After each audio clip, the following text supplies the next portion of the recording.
সম্মানিত দর্শক, আসসালামু আলাইকুম ওয়া রাহমাতুল্লাহি ওয়া বারাকাতুহু। নতুন একটি ভিডিওতে সবাইকে স্বাগত জানাচ্ছি। আশা করছি সকলেই ভালো এবং সুস্থ আছেন। তো বন্ধুরা, স্ক্রিনে আপনারা যে ওষুধটি দেখতে পাচ্ছেন সেটি হচ্ছে বিটাবিয়ন। তো এই ট্যাবলেটটির বাজার মূল্য হচ্ছে পার পিস ট্যাবলেট 8 টাকা। তো এই ওষুধটির কাজ কিভাবে খেতে হবে এবং কারা এটি খাওয়া থেকে বিরত থাকবেন এ নিয়ে আজকে ভিডিওতে বিস্তারিত আলোচনা করব। আশা করছি পুরো ভিডিওটি আপনারা আমার সাথেই থাকবেন।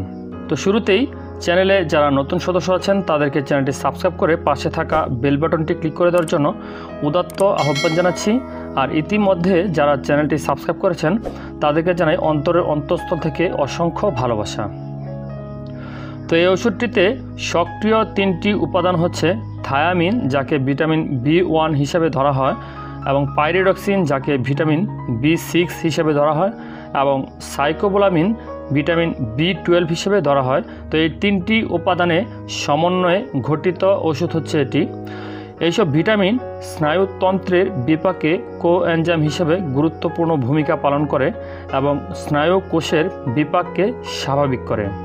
এই ওষুধটির বিপাক প্রক্রিয়া এবং প্রাকৃতিক পুনর্গঠন প্রক্রিয়াকে সক্রিয় করার মাধ্যমে নার্ভ, ফাইবার ও মায়েলিন শীথ পুনর্গঠন করে এবং পেইন ম্যানেজমেন্টে কাজ করে।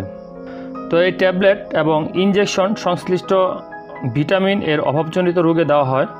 তার মধ্যে উল্লেখযোগ্য হচ্ছে যে কোনো উৎসের পলিনিউরোপ্যাথি, যেমন ডায়াবেটিক, অ্যালকোহল অথবা বিষজনিত neuropathy, neuritis, neuralgia, cervical syndrome, shoulder arm syndrome, lumbago, sciatica, myalgia, intercostal neuralgia, herpes zoster, trigeminal neuralgia, মুখমণ্ডল আসারতার সহায়ক চিকিৎসায় এই ওষুধটি ব্যবহৃত হয়। তো পরিষ্কার করে বলতে গেলে আপনার যে কোনো নিউরোপ্যাথিক পেন, মানে হচ্ছে আপনার যদি শরীরে, যাকে আমরা নার্ভ বলে থাকি, মানে হচ্ছে আপনার রগে যদি কোনো প্রকারের টান থাকে বা ব্যথা থাকে, সেই ব্যথার জন্য এই ওষুধটি নির্দেশিত হয়। এবং ভিটামিন B1, B6, B12 এর অভাবজনিত সমস্যায় এই ওষুধটি নির্দেশিত। বিশেষ করে যাদের ঘাড়ে ব্যথা, মাজায় ব্যথা, পায়ের গিরায় ব্যথা বা মাসলের পেনের ক্ষেত্রেও এই ওষুধটি নির্দেশিত।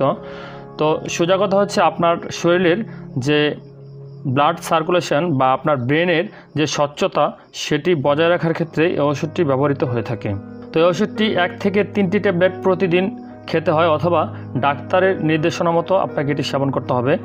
এটি খাবার পর পর্যাপ্ত পানি খেতে হবে, বা এটি খাওয়ার সঙ্গে আপনাকে পানির পরিমাণ একটু বেশি পরিমাণে খেতে হবে। তো ভিটামিন B1, B6, B12 এই কম্বিনেশনের সাধারণত সহজেই এটি খুবই সুসহনীয়, খুব কম ক্ষেত্রেই সংবেদনশীল বিক্রিয়া ঘটাতে পারে।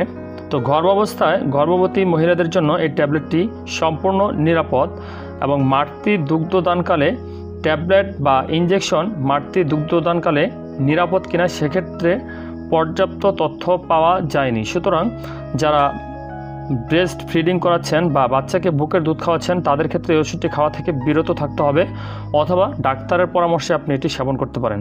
যে সকল শিশু ট্যাবলেট গিলে খেতে সক্ষম তারা এই ওষুধটি নির্দ্বিধায় গ্রহণ করতে পারেন। তো এই ওষুধটি খাওয়ার ফলে আপনার গ্যাস্ট্রিক সমস্যা বৃদ্ধি পেতে পারে বা পেট ফাঁপাজনিত সমস্যা দেখা দিতে পারে। সেই ক্ষেত্রে আপনাকে গ্যাস্ট্রিকের ওষুধ বা অ্যাসিড নিঃসরণজনিত যে সমস্ত ওষুধ আছে, যেমন পেন্টোপ্রাজল, ইসোমিপ্রাজল, ল্যান্সোপ্রাজল, এই ধরনের ওষুধগুলো আপনাকে খালি পেটে খেতে হবে। আর এই ট্যাবলেটটি অবশ্যই খাবার গ্রহণের পর আপনাকে খেতে হবে, নতুবা অ্যাসিডিটি আরও বৃদ্ধি পেতে পারে অথবা পেট ব্যথাজনিত সমস্যা দেখা দিতে পারে। তো এর অবশ্যই কিছু খারাপ দিক রয়েছে, যেমন এটি খাওয়ার ক্ষেত্রে অবশ্যই আপনার একটু স্মেলটা যেটা আছে ওষুধের, সেই স্মেলটা আপনার কাছে ভালো নাও লাগতে পারে, মানে হচ্ছে বমি বমি ভাব লাগতে পারে। এটির গানটা যেন নাকে না যায় সেজন্য এটি খোলার সঙ্গে সঙ্গে আপনাকে এটি খাওয়ার পরামর্শ দেওয়া হচ্ছে। আর এটি খাওয়ার সময় অবশ্যই অধিক পরিমাণে পানি আপনাকে সেবন করতে হবে। তো বন্ধুরা, আজকে আমরা আলোচনা করলাম বিটাবিয়ন। আশা করছি ভিডিওটি থেকে উপকৃত হয়েছেন। তো ভিডিওটি দেখে যদি সামান্যতম উপকৃত হয়ে থাকেন তাহলে অবশ্যই একটি লাইক করে দিবেন। আর চ্যানেলে যারা নতুন সদস্য বা এখনও সাবস্ক্রাইব করা হয়ে ওঠেনি তাদেরকে আহ্বান জানাবো চ্যানেলটি সাবস্ক্রাইব করে পাশে থাকা বেল বাটনটি ক্লিক করে দেওয়ার জন্য। তো ভালো থাকবেন, সুস্থ থাকবেন, ভালো কিছুর সঙ্গেই থাকবেন। আল্লাহ হাফেজ।